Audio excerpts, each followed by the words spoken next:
Today we're talking about what you can do the next time he goes cold and stops showing as much enthusiasm towards a relationship as he did in the beginning. And when a relationship gets to that point, a woman tends to panic a little bit. They don't know where they stand. They don't know why the guy is, not calling them as often, not seeing them as often. And so what they do is they overcompromise and they take the guy's role. So usually in a typical relationship, one person always leads the flow of the relationship. And normally, like we see this, it's very common. It's the guy who kind of leads and initiates the flow of the relationship. And men who do this are used to being the chaser. And in this situation, when a woman doesn't know where she stands, she tends to then take over his role as the chaser. And it's fine. So say a guy stops calling you, so you think, okay, well, maybe he's just been busy, maybe he's just waiting for me to take the lead, so I'll take the lead.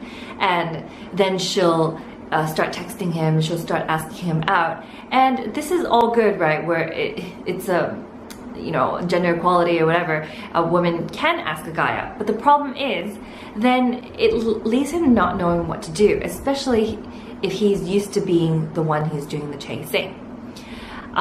There's a likelihood that maybe he's just put his foot on the brake a little bit to assess where the relationship is going. Maybe it's getting a little too serious and he really wants to evaluate whether he sees you a part of his life. Men and women, when they think about relationships, they process information really differently. And for some men, they have to think about, they're afraid of committing to the wrong person. They're not afraid of commitment, but they just want to take the time to ease in and to get into a relationship, whereas a lot of women just want to get into a relationship right away. And so sometimes there's a tendency that he will take a step back, but it's not because he's not interested, it's just because he's taking time to process. And when a woman then takes his role and starts chasing, and when he's not ready for it, he'll feel like she's pushing him into a decision, and this kind of pressure makes him put a wall up, and all of a sudden he doesn't know what to do with himself because she's done the chasing, and on top of that, he doesn't know if it's a relationship he wants to be in.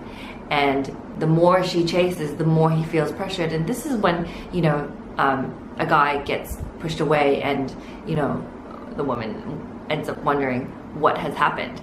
So the next time this happens to you, I want you to do 3 things. One is, if you want to be the one to be pursued, do not do the chasing.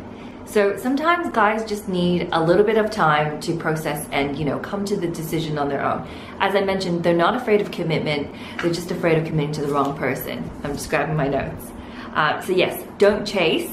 And I know this is easier said than done, especially if you want to know just where you stand, or you miss him, or you want to hear from him. But chances are he's taken a step back for a reason. Let him process his emotions. Let him think about where he wants to take the relationship without any other outside pressures. Number 2, give him space.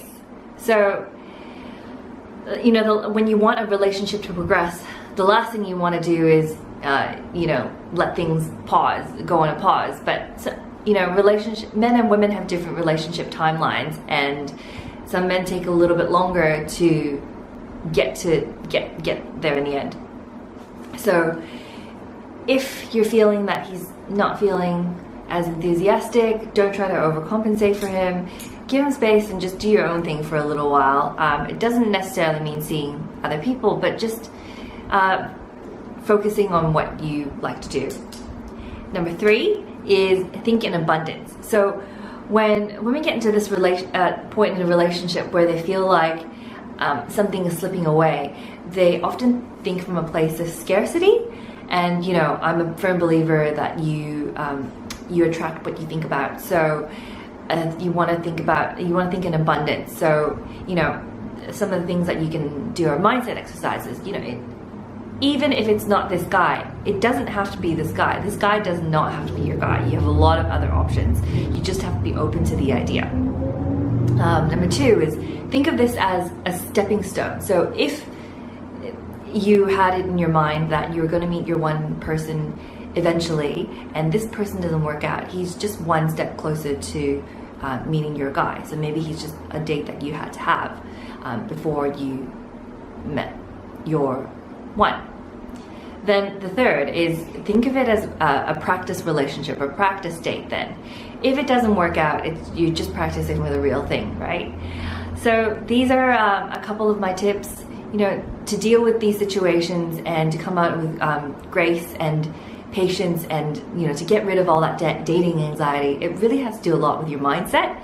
Mindset is 80% of the work in attracting love. I don't believe in creating your own luck. I don't believe in luck. I believe in you create your own luck in love. And yeah, so if you're interested in doing more mindset exercises, I've actually got a program that I've opened called Mindset Makeover. It basically helps you create the mindset that helps you to attract love really, really quick. I've got a lot of success stories, and I hope you'll be my next one. So I'll leave the link below. Thank you so much for watching, and if you like this video, subscribe. If you hate them, then don't bother leaving a comment. Thank you.